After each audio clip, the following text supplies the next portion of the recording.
কংগ্রেস হিন্দুবাদী দল, বিজেপি হিন্দুবাদী দল, কিন্তু কংগ্রেসের স্পেসটা অনেক বড়, মানে এটা আমার ব্যক্তিগত চিন্তাও করি বা ইন জেনারেলও। তো সেই জায়গাতে আপনার কি মনে হয় না যে কংগ্রেসের শক্তি বিজেপির শক্তিশালী করছে ওভারঅল দেখুন, ইন্ডিয়াতে? আমি আমি প্রথমত একটা কথা বলবো, কংগ্রেস দল তার যে আইডিওলজি, কংগ্রেস দল হলো ধর্মনিরপেক্ষ দল, মনে করে যে সব অংশের মানুষকে নিয়েই এই দেশটাকে উন্নত করতে হবে, দেশের বিকাশকে এগিয়ে নিয়ে যেতে হবে। কংগ্রেস উগ্র হিন্দুত্ব বা ব্রাহ্মণ্যবাদী হিন্দুত্বের মনুবাদী আদর্শে কখনো কংগ্রেস দল এটা বিলিভ করে না, যার জন্য বিজেপির সঙ্গে কংগ্রেসের একটা বিশাল আদর্শগত পার্থক্য আছে। তাছাড়া আমি তো বলছি যে একটা সময়ে বামফ্রন্টকে পরাজিত করা এবং এখানে সরকার গঠন করার জন্য বিকল্প হিসাবে বাম বিরোধী ভোট শিফট করেছে বিজেপিতে। এটা যেমন কংগ্রেস থেকে গেছে, কংগ্রেস ছাড়াও অন্যান্য দলের ভোটও বিজেপির বাক্সে গেছে, বিজেপিকে শক্তিশালী করেছে। তো এই মুহূর্তে বিজেপি দল তার দল ও সরকার পরিচালনা করার ক্ষেত্রে যে ব্যর্থতার নজির তারা করেছে, এতে করে হ্যাঁ আপনি বলতে পারেন, আমি তো নাম ধরে বলতে পারি যে অনেকেই আজকে এই মন্ত্রিসভার অনেকেই সদস্য যারা মন্ত্রী হিসাবে আছেন, এমএলএ হিসাবে আছেন, তারা অনেকেই একসময় কংগ্রেস দলে ছিল, এখন কংগ্রেস দল থেকে বিজেপি দলের মন্ত্রী, এমএলএ, বিধায়ক বা নেতা রূপে তারা কাজ করছেন।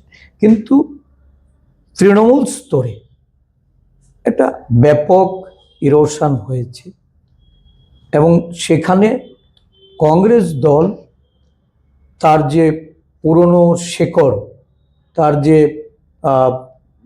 হারানো জমি, এই জমি অনেকটা শক্তিশালী করতে সক্ষম হয়। আপনার কি মনে হয় না যে প্রদ্যুৎ কিশোর কংগ্রেস থেকে বের হওয়ার ফলে কংগ্রেসের ক্ষতি হয়েছে, ত্রিপুরাতে বিশেষ করে? আমাদের রাজ্যে আমরা 2023 সালে আগে এই রাজ্যে ত্রিপুরা মথা আদিবাসীদের তাদের ভাবাবেগকে তারা কাজে লাগিয়েছে। প্রদ্যুৎবাবু কংগ্রেস দলে ছিলেন, শুধু প্রদ্যুৎবাবু নয়, প্রদ্যুৎবাবুর যিনি স্বর্গীয় পিতা কিরিট বিক্রম কিশোর দেববর্মন, উনি আমাদের দলের সাংসদ ছিলেন। ওনার মাতা বিভু কুমারী দেবী, উনি আমাদের দলের মন্ত্রী ছিলেন, সাংসদ ছিলেন। ধারাবাহিকতার সঙ্গেই উনি কংগ্রেস দলে ছিলেন, কিন্তু উনি কংগ্রেস দল থেকে বেরিয়ে যে স্লোগানটা সামনে রেখেছিলেন, কংগ্রেস আদর্শের সঙ্গে আপোষ করে না। কংগ্রেস তার যে মূল ভিত্তি, অহিংসা, সাম্য, ধর্মনিরপেক্ষতা, সাম্প্রদায়িকতা, বিচ্ছিন্নতাবাদের বিরুদ্ধে যে লড়াই, এর সঙ্গে কখনো কম্প্রোমাইজ করে না। কংগ্রেস দল কোনো জাতি, বর্ণ, সম্প্রদায়কে তাদেরকে হাতিয়ার করে রাজনৈতিক লাভালাভের প্রশ্নে কাজ করে না। এই যে স্লোগান ছিল ত্রিপুরা মথা তো পরবর্তী সময়ে জন্ম নিয়েছে। এই যে পয়লা জাতীয়লা পার্টি, আপনার একটা সামাজিক সংগঠনের প্ল্যাটফর্ম থেকে যারা গ্রেটার ত্রিপুরা ল্যান্ডের আওয়াজ তুলেছিলেন, বা এক সময় এই সেন্টিমেন্ট দেওয়ার জন্য ওয়ান লাস্ট ফাইট, যারা ল্যান্ড তো এটা পরে প্রথমে তো আপনার আইপিএফটি করেছিল, এটা প্রদ্যুৎ কিশোর মনে হয় হাইজেক এটা হাইজেক করেছে, এটাই আমি বলছি। সিএএ নিয়ে লড়াই হয়েছে, সিএএর বিরোধিতা করে আন্দোলনে আদিবাসী যুবকরা পুলিশের গুলিতে প্রাণ বিসর্জন দিয়েছেন। এই ধরনের আবেগ যখন আদিবাসীদের একটা বড় অংশকে প্রভাবিত করে চলেছিল, তখন একটা রাজনৈতিক দলের জন্ম দিয়ে ওই ত্রিপুরাল্যান্ড বলে যে স্লোগান আইপিএফটি দিয়েছিল, গ্রেটার ত্রিপুরাল্যান্ড, এটাকে গ্রেটার জুড়ে দিয়ে সারা ত্রিপুরা রাজ্যে যে আদিবাসীদের ভাবাবেগকে যেভাবে কাজে লাগানো হয়েছে। তবে এর পেছনে একটা রাজনৈতিক বড় অঙ্ক কাজ করেছে, কারণ বিজেপি বুঝে গিয়েছিল যে 2023-এ তাদের ক্ষমতায় ফেরা এটা অনিশ্চিত, এবং এটাকে নিশ্চিত করার জন্যেই তখন এই মথার যে স্লোগান, এই স্লোগানকে আদিবাসীদের মধ্যে আরও এটাকে ব্যাপকভাবে কিভাবে প্রভাব ফেলা যায়, এবং সেখানে তাদেরকে 2023-এর নির্বাচনে সংরক্ষিত আসন সহ মোট 42টি সাধারণ আসন নিয়ে এই যে নির্বাচনের লড়াইটা, এই লড়াইটার পেছনেও একটা রাজনৈতিক অঙ্ক ছিল, যার পরিপ্রেক্ষিতে বিজেপি ক্ষমতায় এসছে। ক্ষমতায় আসার কিছুদিন আগে এই যে বিভিন্ন সময়ে যে লড়াইটা আদিবাসীদের তাদের স্বার্থ, তাদের কল্যাণের কথা মাথায় রেখে এটা হয়েছিল, এই লড়াইয়ের আলটিমেট কি? আলটিমেট যেটা এতদিন পেছন থেকে হয়েছিল, সরকারে যোগ দিয়ে এই জিনিসটা পরিষ্কার এখন সাধারণ আদিবাসী থেকে এই রাজ্যের প্রত্যেকটা মানুষের কাছে, যে এই যে ত্রিপুরাল্যান্ড নিয়ে যে মুভমেন্ট, এই মুভমেন্ট আসলে কিছু স্বার্থান্বেষী মানুষের জন্য, তাদের ক্ষমতা ভোগ দখল করার জন্য, তাদের পারিবারিক সমৃদ্ধির জন্য। এই বিষয়গুলি যখন ধীরে ধীরে জনসম্মুখে আসতে শুরু করেছে, মানুষের কাছে এই চিত্রটা পরিষ্কার হয়েছে যে 2023 সালে আসলে এই নির্বাচনী যে লড়াই, এই লড়াইয়ে আমাদের পরাজয়ের মূল চাবিকাঠিটা কী ছিল। কিন্তু ত্রিপুরাল্যান্ড যে সেন্টিমেন্ট নিয়ে রাজনীতি করছে, সেটার মধ্যে আদিবাসীদের যে আপনার ইন্টেলেকচুয়াল লেভেল, তাদের একটা বড় রকম সাপোর্টও আছে। ইন জেনারেল সাধারণ মানুষ ওই ইমোশনটাকে কাজে লাগিয়ে এখন অবধি তো টেনে যাচ্ছে, এবং রকেট গতিতে তার উত্থানও হয়েছে। আস্থা বলে যে সভা হলো, এই সভাতে ওরা থানসা ডাক দিয়েছে। আবার বিজেপিও কয়েকদিন পরেই বিজেপির প্রাক্তন সাংসদ ওর বিরুদ্ধেই বলছে।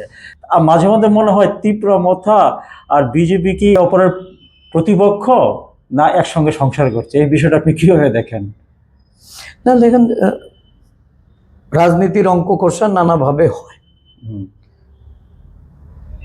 আপনি আদিবাসীদের মধ্যে যারা বুদ্ধিজীবী, আপনি তাদের কথা বলছিলেন, হ্যাঁ, একটা সময়ে বুদ্ধিজীবীদের মধ্যে একটা বড় অংশই তাদেরও ধারণা ছিল, কারণ এই রাজ্যের আদিবাসীরা আমরা বারংবার দেখেছি একটা দীর্ঘ সময় তাদের এই ধারণাটা ছিল যে তাদের উন্নয়ন, তাদের বিকাশ, তাদের ক্ষমতায়ন, এটা তারা তাদের আঞ্চলিক প্ল্যাটফর্ম থেকে তারা সেটা করতে সক্ষম, এবং সেই লক্ষ্যকে সামনে রেখেই তারা বারংবার বিভিন্ন আঞ্চলিক দলে তারা বিভক্ত হয়েছে।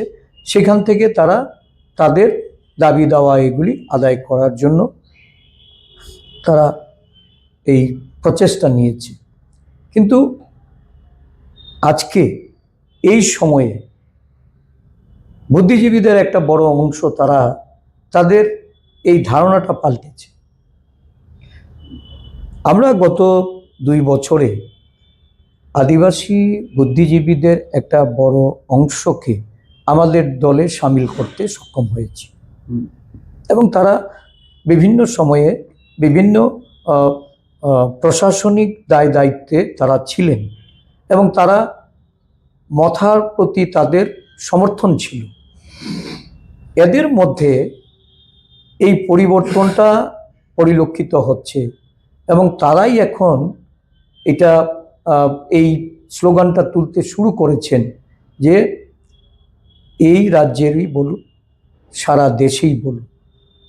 কারণ এরা দেখেছে বিজেপি বা নরেন্দ্র মোদীর নেতৃত্বাধীন সরকার আদিবাসীদের জন্য কিছু করেনি।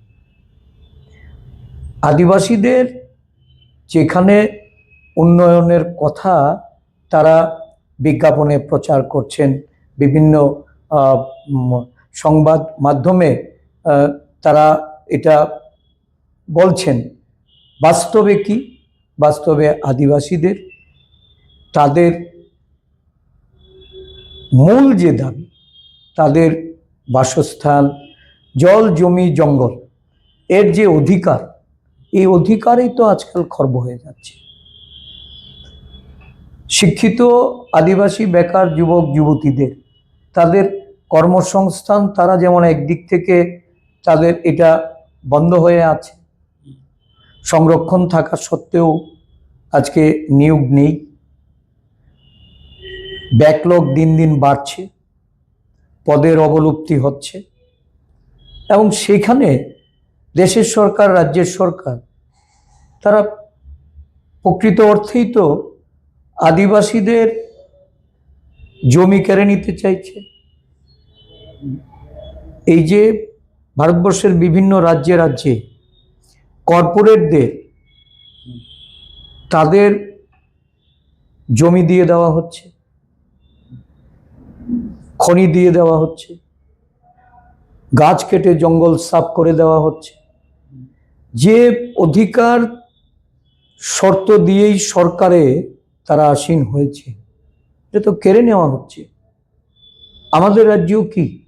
আমাদের রাজ্যেও তো 100 বছর 150 বছর ধরে যারা জঙ্গলে বসবাস করতেন, যে জঙ্গলের উপর যাদের জীবন জীবিকা নির্ভরতা ছিল, আজকে সেগুলিকে কেড়ে নেওয়া হচ্ছে, তুলে দেওয়া হচ্ছে বহিরাগত বাণিজ্যিক প্রতিষ্ঠান বা বিভিন্ন কর্পোরেটদের হাত। ত্রিপুরা রাজ্যের আদিবাসীরা তারা এটা বুঝতে পারছে যে তাদের উন্নয়নের কথা বলে যারা আঞ্চলিক দলের নামে নিজেদের স্বার্থসিদ্ধি করে চলেছে, নিজেদের ভোগ বিলাস, নিজেদের পারিবারিক প্রতিপত্তি, সেগুলি যারা একটা অংশ বাড়াচ্ছে, বাকি যে যারা সত্যিকারের উন্নয়ন বিমুখ, এই অংশটা কিন্তু এখন ধীরে ধীরে তারা পরিবর্তন করছে। ওরা মনে করে যে আমি যদি ত্রিপুরা ল্যান্ড করি তাহলে আমাদের সব সমস্যার সমাধান হয়ে যাবে। গ্রাসরুট লেভেলে সেটাই, যেটা আইপিএফটিও করেছিল, এখনো কিন্তু জিনিসটা আছে। কিন্তু আমরা যাই বলি মানে একসময় এটার ব্যাপকতা ছিল, এখন এটা ধীরে ধীরে ধীরে ধীরে এর পরিবর্তন আসছে এবং এই পরিবর্তনটা আপনি নিশ্চয়ই লক্ষ্য করবেন। কারণ আমাদের আদিবাসী নেতারা এরা মানে একদম গিরিকন্দরে পাহাড়ের প্রত্যন্ত এলাকায় গিয়ে তারা আজকে মিটিং করছে, আলোচনা করছে, মানুষ সাড়া দিচ্ছে। এতে করে বোঝা যায় যে পরিবর্তন তো আর একসঙ্গে হয় না, পরিবর্তন ধীরে ধীরেই হবে এবং এটা পরিবর্তনশীল যে ব্যবস্থাপনাটা, এটা কিন্তু এই রাজ্যে এটা শুরুয়াত হয়ে গেছে। আমি যদি বলতে যে বাম বিরোধী যে আদিবাসী যে জনসমর্থন, এটা কংগ্রেসের সঙ্গে সবসময় ছিল। এখন এই রাজ্যে তো দুইটাই মেরুকরণ ছিল, কমিউনিস্ট, কংগ্রেস। কংগ্রেস ছিল, তো কমিউনিস্টের বাইরে যারা তখন তাদের কংগ্রেস হিসাবে বিবেচিত হতো, বর্তমান পরিস্থিতিতে আমি তো বললাম যে 2018 সালের আগে এই রাজ্যে একটা বিকল্প সরকার দেওয়ার জন্য এবং মানুষ, বাম বিরোধী মানুষ, তারা শিফট করেছিল। হুম। এবং এই পরিস্থিতিতে আবার মানুষ বুঝে গেছে যে ভারতীয় জনতা পার্টি দেশের সরকার বা রাজ্যের মধ্যেও তারা ক্ষমতাসীন হয়ে তারা জনস্বার্থে বা জনকল্যাণে তারা কাজ করে না বলেই আজকে আবার মানুষ বিজেপি থেকে মুখ ঘুরিয়ে নিচ্ছে।